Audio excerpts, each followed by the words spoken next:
serial number stamped on it. Hard to tell. There's a lot of growth on it. Anything else that you're seeing down there that you can describe? That's so frustrating to not be able to see it. There's more debris nearby. Twisted metal, really damaged. Can't tell what it is. If there's nothing else, we should take a look at the piece you have. Jeff, bring it up. We need to know if this is Flight 2501. Got it. We're headed up now. But our deep divers can't just pop back up. If they surface too quickly, they'll fall victim to the bends, a potentially deadly condition where gas bubbles form in the bloodstream, so they'll have to surface in stages. Jeff, if you want to hang on the line, I'll come get it for you during your decompression stop, and I can bring it up. Copy that. I'm gonna go grab it. Yeah? All right. Okay. While Jeff and Todd pause to decompress, I gear up and dive in.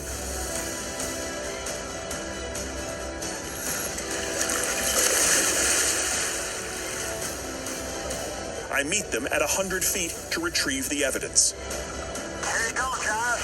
This is it. Whoa. Okay, you guys finish your safety stop now. I'm going to clean this off best I can and come to the surface.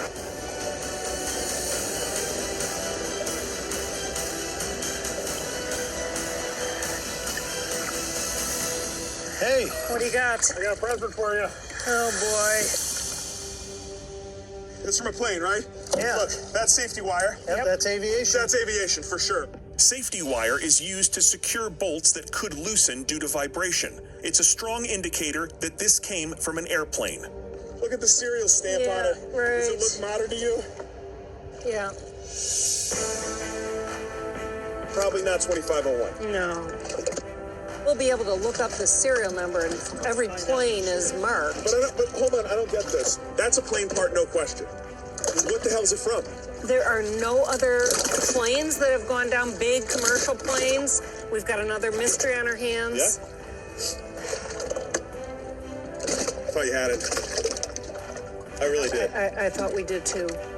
This is how it goes. Yeah. Welcome to our world. Yeah, well, I'm happy to be here. Yeah. Frustrated, but happy to be here. Yeah.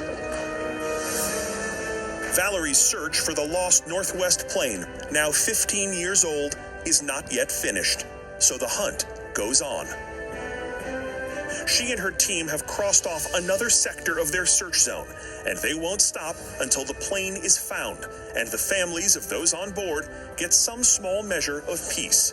As for my journey, there's one more place I want to visit before I return home: the Lakeview Cemetery in South Haven.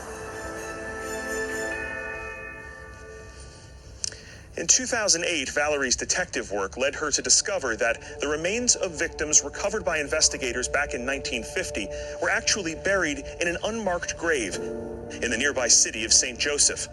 In 2015, another mass grave was discovered here in South Haven. Stunningly, in both cases, the families of the victims were never notified, and there were no markers to commemorate the accident. Well, that's changed. Thanks to some generous donations, Valerie and her team have organized the placement of 2 headstones. They've since held memorial services in both locations. And now, finally, the passengers and crew of Northwest Airlines Flight 2501 have a place to be remembered.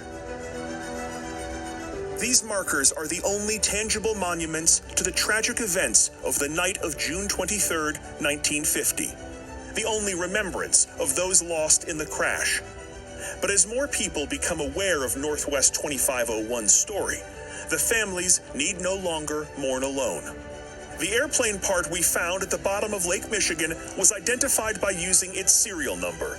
It is a clamp from a 747 engine that fell from the sky in 2004. This expedition has reminded me of a terrible truth: that advancement in aviation